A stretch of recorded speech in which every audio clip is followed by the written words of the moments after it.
Ahora que está en boca de los colombianos el tema de infractores menores de edad, tenemos un testimonio muy importante sobre la muerte de David Esteban Nocua, de solamente 14 años de edad, a manos de su exnovia Sara y de Carlos, un amiguito de ella. Y aquí hay algo muy importante.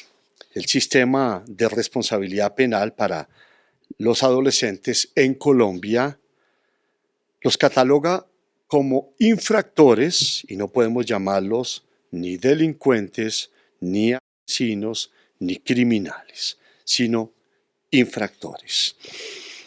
Y está con nosotros Angie Rodríguez. Ella es la hermana de Luis, un niño de 15 años que era el mejor amigo de David Esteban Nocua.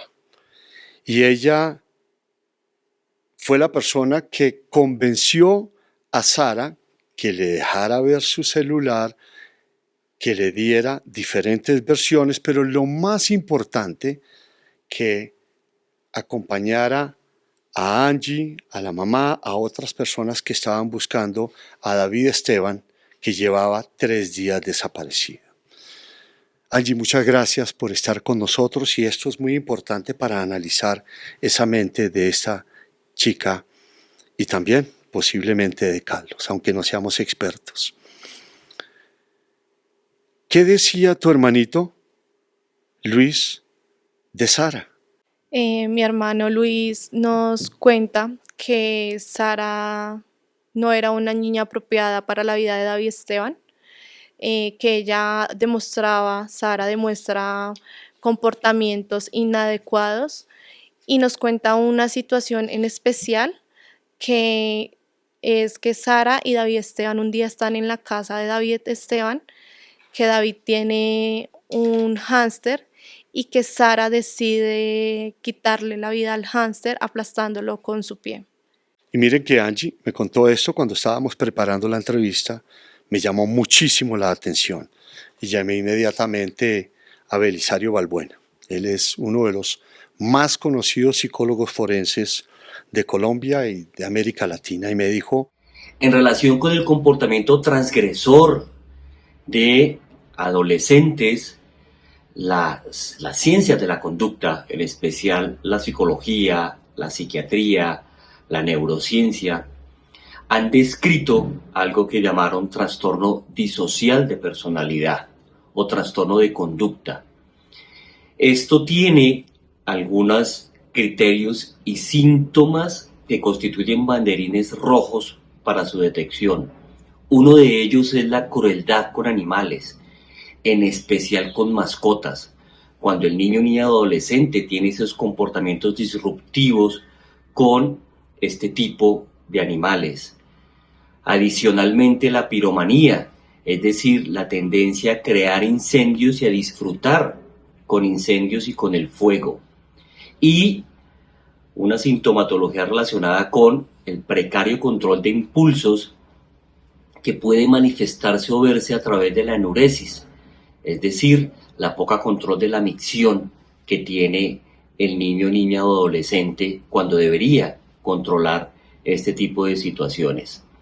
En conjunto, estos 3 síntomas también fueron estudiados por alguien de apellido McDonald's, que denominó precisamente esta tríada como la tríada de McDonald's y quien afirmó que en la adultez podía presentarse o podía ser un predictor mejor de comportamiento psicopático.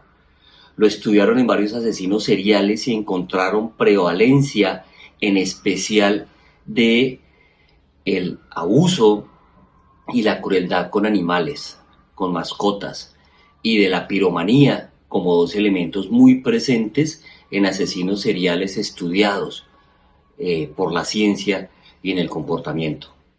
y bueno, ya tenemos un indicador con Sara, esta niña de 15 años. Y ahí sí vamos a los hechos que suceden el 8 de mayo del 2025. Cuéntanos cómo te involucraste en esto, David Esteban desaparece el 8 de mayo, que es un que jueves. es un jueves, sí señor. Yo me entero hasta el día 9 que fue el día viernes, mi mamá me informa que David Esteban está desaparecido desde el día 8 en la noche, que por favor llegue a mi casa temprano para ayudar con la búsqueda. En ese momento yo no puedo por temas laborales y el día sábado, cuando ya se organiza el grupo de búsqueda, decidimos ayudar. David Esteban era muy cercano a nosotros, como tú lo dices, era el mejor amigo de mi hermanito y él frecuentaba mucho nuestra casa, entonces tendríamos conversaciones, compartíamos y para nosotros fue muy aterrador y triste saber de esta desaparición. El día sábado con mi mamá nos acercamos, el papá de David Esteban, Diego, divide el grupo de búsqueda y nos pide que por favor nos acerquemos a la casa de Sara a hablar nuevamente con ella. Nosotras con mi mamá accedemos y nos acercamos a la casa de Sara. ¿Tú la conocías? No, era la primera vez que veía a Sara. Ya mi mamá me había contado de una versión que les había dado el jueves y otra versión que les había dado el día viernes. ¿Cuáles versiones? La primera versión que le da Sara al papá es que ellos están en un lugar que se llama el Mirador del barrio Miravalle y que tienen una discusión en ese lugar y David Esteban decide quedarse ahí y ellos se van. Sara y Carlos se van. El día viernes, Sara le dice a Diego, el papá de David Esteban, y a mi mamá que ya no era en ese lugar, sino que la discusión había sido en la parada del alimentador del barrio La Marichuela, que queda por la Boyacá, y que él pasa a la Boyacá y se va llorando. Eso me genera mucha duda y mucha incertidumbre con mi mamá. Por ese motivo, pues decidimos ir a hablar nuevamente el día sábado con Sara. Mi mamá golpea en la casa, se asoma la mamá adoptiva de Sara y Sara y mamá les pide que bajen por favor. Yo en primera instancia pues no cruzo palabras con ella, simplemente la observo y mi mamá le dice que por favor ya no más Sara, que nos diga la verdad, que estamos muy preocupados y que queremos saber dónde estaba David Esteban. Mi mamá le dice a la mamá adoptiva de Sara que por favor nos deje entrar a la casa para verificar que él no se encuentre ahí y la mamá accede, pero Sara no quiere dejarnos ingresar. En ese momento la mamá de Sara le dice que ellas no están ocultando nada, que nos deje entrar y nos dejan entrar a la habitación de Sara. Cuando mi mamá y yo entramos a la habitación de Sara, observamos que había la ropa de Sara toda sobre su cama doblada. Nosotras nos miramos como haciéndonos un gesto de sospecha y Sara nos responde de inmediato informándonos que estaba arreglando su ropa. ¿De sospecha de qué? De que ella se iba a ir. En ese momento mi mamá y yo le decimos a Sara que por favor nos diga, que estamos muy preocupados, que queremos saber qué pasó con David Esteban, que dónde está, que nos diga qué pasó. Y ella, Sara, simplemente agacha la cabeza y nos dice que ella lo dejó ahí. En ese momento yo le digo que me cuente la verdad, que sé que ella me está diciendo mentiras porque al hablarme miraba hacia abajo y que miraba hacia la izquierda y que eso significaba que me estaba diciendo mentiras. ¿Tú eres psicóloga? No, señor. Yo le digo a Sara que yo soy la hermana del mejor amigo de David Esteban y ella me reconoce y me dice, tú eres la hermana de Luis. Y yo le digo que sí, que confíe en mí, que yo no la voy a juzgar, pero que hable conmigo. La mamá adoptiva de Sara dice en ese momento que si quiere nos dejan solas y yo le digo que sí, que por favor.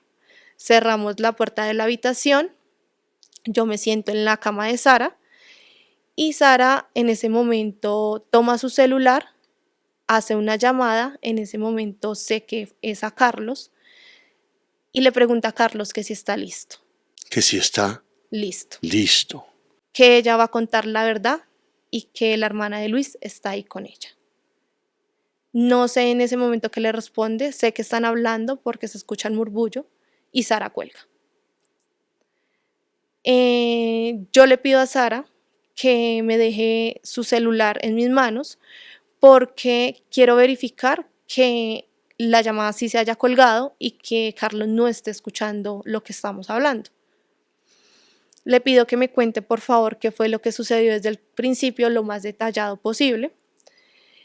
Y ella empieza a contarme que ese día decide ir a la casa de Carlos porque Carlos la había invitado a comer arroz de leche, que en ese momento que están en su casa, Sara le dice a Carlos que quiere arreglar un problema con David Esteban. Que ese problema es que David Esteban está confundiendo su amistad, ya que ella tiene una orientación sexual diferente. Yo le digo que yo estoy enterada de su orientación sexual y que también porque David Esteban hacía unos comentarios sobre ella, ¿Qué comentarios? que eran pareja y tenían relaciones sexuales. Yo le digo a Sara que qué más pasó. Sara me dice que Carlos accede a acompañarla, a lo cual Sara cita a David Esteban.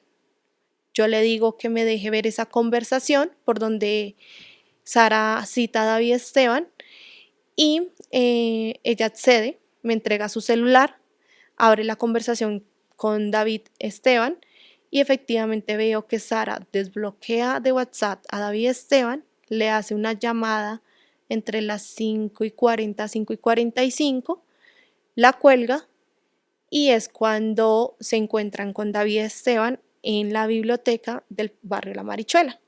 En Usme. En Usme, sí señor. ¿Y qué más viste en el celular? ¿Qué había ahí? En el celular, dentro de las conversaciones que logré ver de David Esteban con Sara, David Esteban le dice que la ama mucho, que va a estar con ella en las buenas y en las malas, que va a estar con ella hasta el final. Unos días antes le dice en un mensaje que ese día cumplen un mes de novios y eran el día que ellos habían decidido formalizar su relación. Mensajes muy amorosos de parte de David Esteban. ¿Y ella qué le contestaba? Nada, lo tenía bloqueado en ese momento. ¿Cómo lucía ella? Ella lucía muy fría, pero a la vez había algo que me impactaba mucho de ella y era que cuando ella me hablaba de lo que había sucedido, tenía una pequeña sonrisa en su rostro que intentaba ocultar. ¿Y físicamente cómo era? Como un niño, lucía con apariencia masculina, su cabello muy corto, su ropa totalmente masculina y realmente cuando yo la vi por primera vez pensé que la persona que se había asomado era un niño. ¿Y de ahí qué sucedió en tu conversación con ella? En ese momento yo le pregunto que qué más pasó, que me cuente exactamente el recorrido que ellos hicieron buscando recolectar información y ella me dice que caminaron por detrás del Colegio Miguel de Cervantes, entraron por el parqueadero del barrio El Cortijo y bajaron por un camino que hay en el parque, un skate park del Cortijo, del barrio El Cortijo, salen a la Boyacá, que es en la parada del alimentador del barrio La Marichuela, que en ese momento Carlos se aleja para que David Esteban y ella y Sara tengan una conversación y que en medio de esa conversación ellos tienen una discusión. Que en ese momento Carlos se acerca y les dice que esa no era la idea de ese encuentro y que la idea era que arreglaran sus diferencias y la discusión se calma. En ese momento se calma, arreglan las cosas y David Esteban le dice a Sara y a Carlos que tengan una última locura juntos y deciden ir a una casa abandonada de la cual Sara ya tenía conocimiento cerca al botadero de Doña Juana. En ese momento Sara me indica de que van caminando, me describe perfectamente el lugar, lo conoce muy bien y me dice bajamos por las escaleras para llegar al barrio Las Quintas, pasamos unas canchas, un parque y ahí hay una casa de unos perros, donde hay muchos perros. Vamos por un camino y en un momento nos intersectan 4 hombres. En ese momento que nos intersectan, cada hombre nos coge a cada uno y uno se queda mirando que nadie venga. Yo le pregunto que qué pasa en ese lugar y ella, Sara, me dice que en ese lugar intentan robarle el celular a David Esteban, a lo cual yo le pregunto que por qué solo a David Esteban, y ella me dice que Carlos y ella no tenían celulares, y yo le digo que por qué si ella lo había llamado desde WhatsApp. Sara me dice que Carlos y ella deciden dejar su celular en la casa de Carlos y que por eso David Esteban era el único que tenía un teléfono celular. Yo le digo que qué más pasa en ese lugar y en ese momento, y me dice que como David Esteban opone resistencia al robo, ella ve que lo apuñalan en el estómago porque escucha como cuando la carne se corta, a lo cual yo me sorprendo en ese momento porque ella ya me había dicho que era muy oscuro y que no se veía, y ya me dice que ella ve que lo apuñalan y que escucha como cuando la carne se corta, y yo dije, eso no se escucha. En ese momento sentí y vi en el rostro de Sara que ella me estaba diciendo algo que había sentido, más no algo que había escuchado. O sea que ya lo había hecho. En ese momento me doy cuenta que Sara había cometido ese acto. Yo le pregunto que qué más pasa, y Sara me dice que en ese momento David Esteban sale a correr, que cuando él sale a correr, él corre muy rápido porque él es deportista y que ella no puede correr porque tiene una lesión en la rodilla, pero que aún así estas personas alcanzan a David Esteban. Que ella y Carlos forcejean con las personas que los habían interceptado y que ellos intentan ayudar a David Esteban. En ese intento de ayuda, David Esteban los rasguña a ellos. Sara me muestra un rasguño que tiene en su mano y me dice que esa herida se la provoca David Esteban en su intento de auxiliarlo. Que ellos, Carlos y Sara, se cansan de intentar jalonearlo y que deciden soltarlo y salir corriendo. Cuando ellos salen corriendo, Sara le grita, perdón. Y yo le pregunto que por qué le pide perdón. Y Sara me dice que por dejarlo ahí. Yo insisto con mi pregunta y le digo, perdón, ¿por qué? ¿Por dejarlo cómo? Y Sara me dice, por no ayudarlo. Y yo, pero ¿por qué perdón, Sara? Entonces ella no sabe responderme. Me agacha la mirada y me dice que en ese momento las personas que los habían interceptado le gritan a Carlos y a Sara que si cuentan algo los van a matar. Y que Sara y Carlos escuchan como David Esteban dice, no más, por favor, no más. Yo en ese momento no decido preguntarle más, simplemente salgo de esa habitación. Mi mamá me está esperando en el primer piso, yo la miro y le digo que ya sé dónde está él, que vayamos al lugar. Pero que antes de eso yo quiero ir a donde Carlos. Le decimos a Sara que nos acompañe, vamos donde Carlos y yo decido coger a Carlos aparte, hablar con Carlos aparte, porque yo quería saber qué me iba a contar Carlos, yo quería saber si él me daba la misma versión. Carlos, también de 14 años. Yo llego y con Sara a donde Carlos, él baja y Carlos está muy nervioso. Está tan nervioso que él me pide que nos sentemos. Yo llevo una botella de agua y él me pide que le dé agua antes de empezar a hablar. Y le digo a Carlos que me cuente, por favor, qué fue lo que pasó.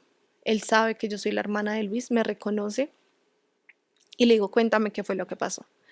Él me da más o menos la misma versión, pero me cambia una parte, que es cuando Sara me dice que David Esteban les dice que hagan la última locura juntos. Ya Carlos me dice que no fue David Esteban, sino que fueron todos los que dijeron que hicieran la última locura juntos y deciden ir al lugar que Sara ya conocía, que era la casa abandonada. Él me cuenta la misma versión de los hombres, una versión muy acomodada, muy estudiada. Y me dice que David Esteban le hace unas heridas en el brazo y me las muestra, heridas que me causaban incógnita, porque las heridas de Carlos no eran verticales, sino eran horizontales. Yo le toco las heridas, le digo que cómo se las hizo y me dice que David Esteban lo rasguña mientras que él intenta ayudarlo. Yo en ese momento decido no perder más tiempo y les digo que vayamos al lugar, que nos acompañen al lugar. Ahí nos dirigimos al lugar con Sara. Carlos se va con 2 personas que estaban en la búsqueda de mi mamá y yo decido irme caminando hablando con Sara. Le pregunto que por qué no habían dicho nada, que por qué no habían informado ese día cuando Diego, el papá de David Esteban, la llama. Ella me dice que tenía miedo, que estaban amenazados y ella decide confiarme cosas sobre su vida.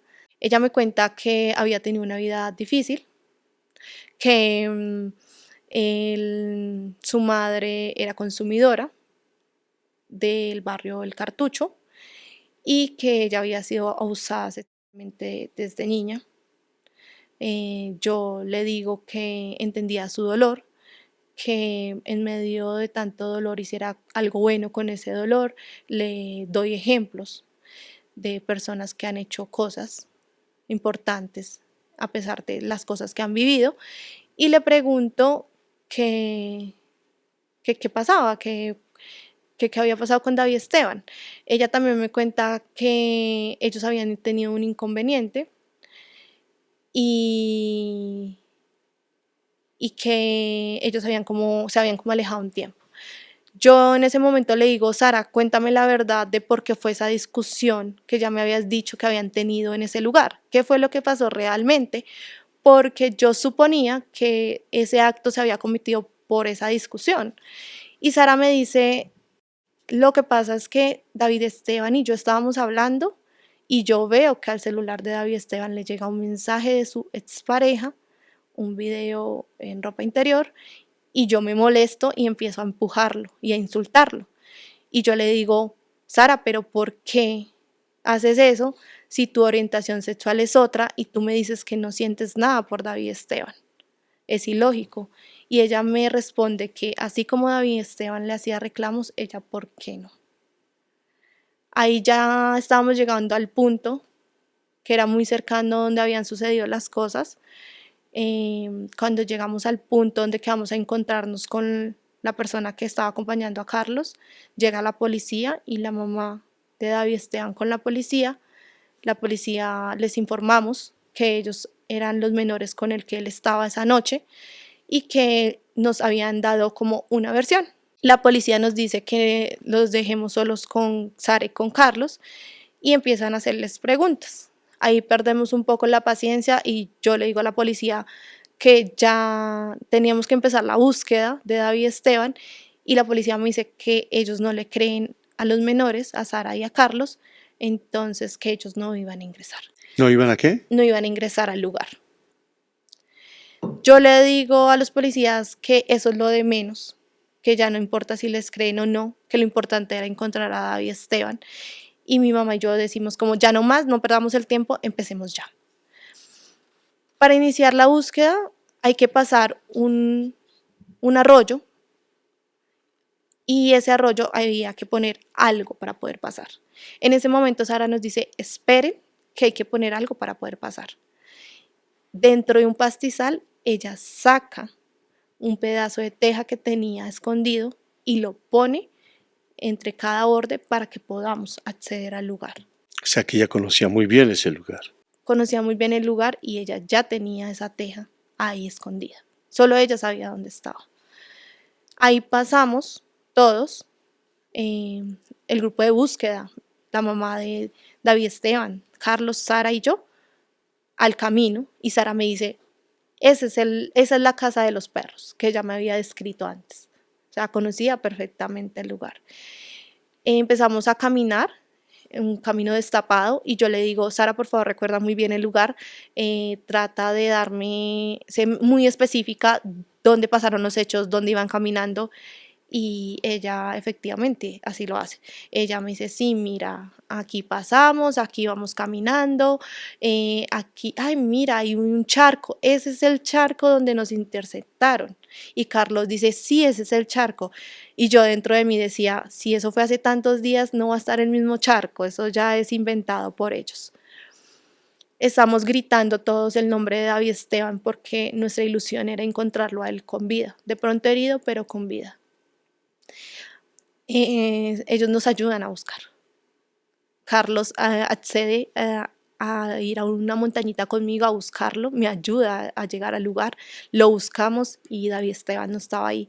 Cuando en un momento escuchamos los gritos de que ya habían encontrado a David Esteban y ahí todos salimos corriendo para el lugar. Yo decido no acercarme para ver el cuerpo.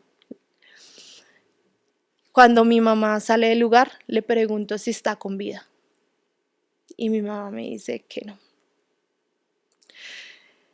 En ese momento, Sara y Carlos bajan con ellos. Después suben. Y cuando suben, llega un amigo, el otro mejor amigo de David Esteban, que le dicen Cortés, y la enfrenta y le dice a Sara que no le tiene miedo, aunque ella amenazara a los estudiantes con cuchillos en el colegio. Yo intercedo, le digo a él que se calme, a Cortés le digo que se calme, que no vaya a hacer nada, porque ella era una mujer, y me queda sonando mucho el tema de que ella ya portaba armas blancas en el colegio. Ahí yo decido hablar con Sara nuevamente y es cuando el tío de David Esteban nos cuenta que a él lo habían asesinado brutalmente. Tanto así que tenía muchas heridas. Y yo decido decirle a Sara, hacerle una pregunta suelta. Y mi pregunta fue, ¿por qué tanta rabia? Yo decido grabar unas palabras que ella me dice en ese momento. Entonces, Sara me dice una parte y yo en ese momento digo, tengo que grabar esto porque es crucial. Le digo que me dé un segundo, que me está entrando una llamada y decido empezar a grabar. Y al momento de empezar a grabar, me doy cuenta que en sus brazos hay muchas lesiones que ella misma se generaba. Y le digo, cuéntame.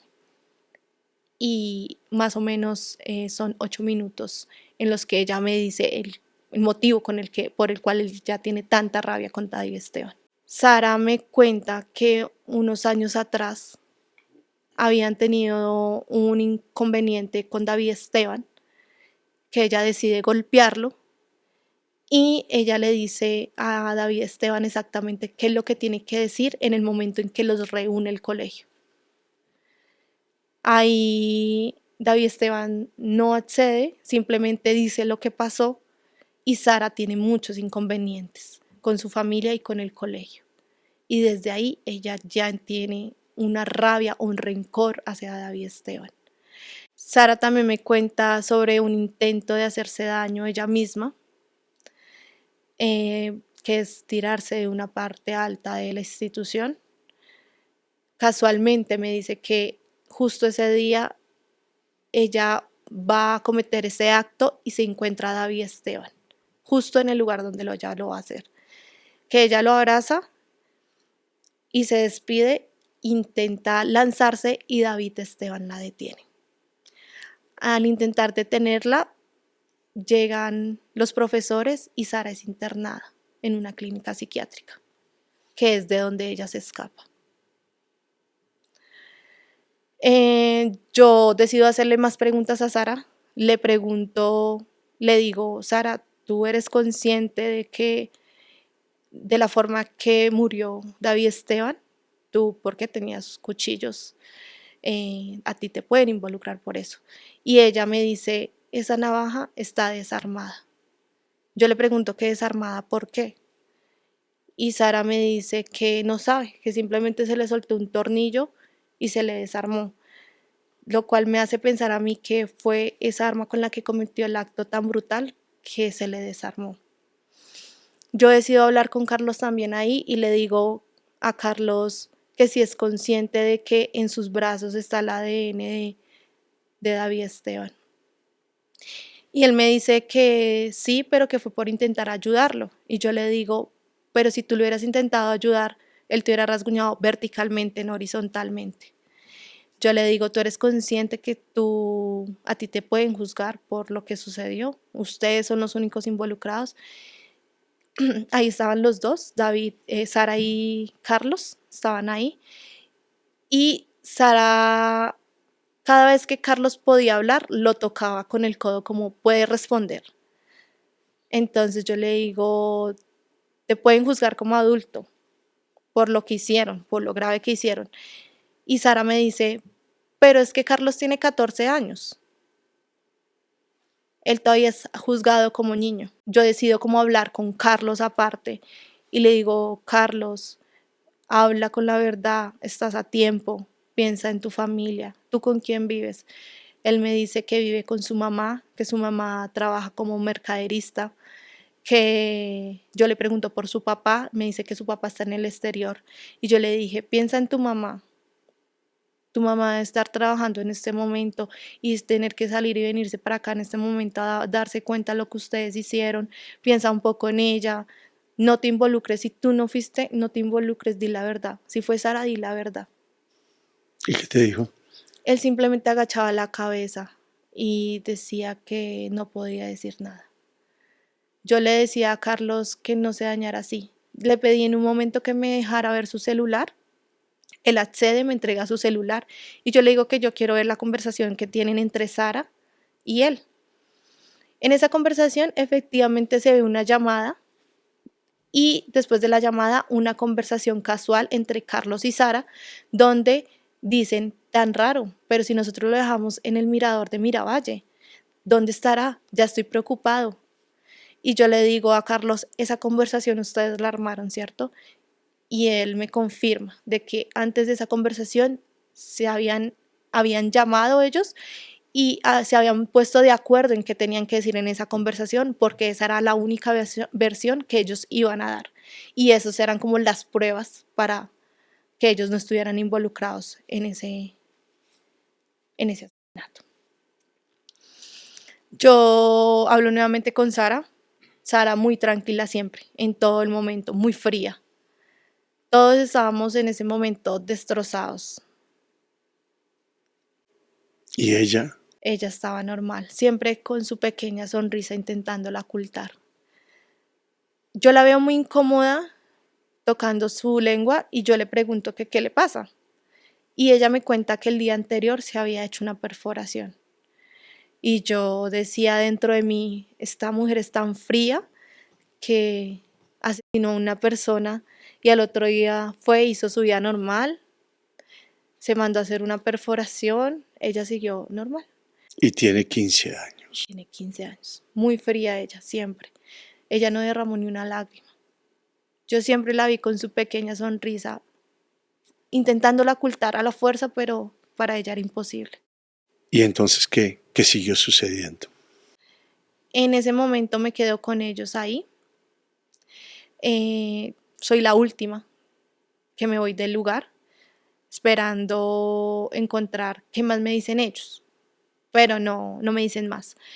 La policía toma la decisión de soltarlos, pero la persona que estaba en cargo de la investigación detiene eso. Y él dice que no los van a soltar, que infancia y adolescencia ya viene en camino, que por favor los dirijan a un CAI y que él hace el acompañamiento hasta que infancia y adolescencia los recoja, porque para él era muy importante las declaraciones en ese momento. Yo me despido y la persona a cargo de la investigación me saca del lugar porque era un lugar muy difícil de salir. Llego a mi casa y hablo con mi hermano, principalmente para saber cómo está con esta situación. Se encuentra muy triste, mi familia se encuentra muy triste en ese momento, mi núcleo familiar, mi papá, mi mamá, mi hermana, mi hermanito. les cuento sobre la situación, lo que hablé con Sara y con Carlos en ese momento. Y mi hermano simplemente dice que ya se lo habían dicho, que Sara no era una persona apropiada para él, que no tenía comportamientos apropiados. Y en ese momento mi hermana decide contarme una conversación que ya había escuchado de mi hermano, donde Sara ya los había invitado o había invitado a David Esteban a ese lugar, pero David Esteban siempre invitó a sus amigos. Ellos no accedieron porque les parecía que el lugar era muy peligroso. Lo que nos demuestra que Sara se acerca a David Esteban hace unos meses ya con un plan. Ya ella ya tenía un plan que quería ejecutar hace mucho, solo que no se le había dado el momento. Hasta ese día que por cosas de la vida, David Esteban accede a verse con ella y ese día nadie sospechaba de que ella iba a cometer ese acto. Y él accede con tranquilidad porque ya le había ella dicho sobre ir a ese lugar, a esa casa abandonada, a esa aventura, como ella lo llamaba.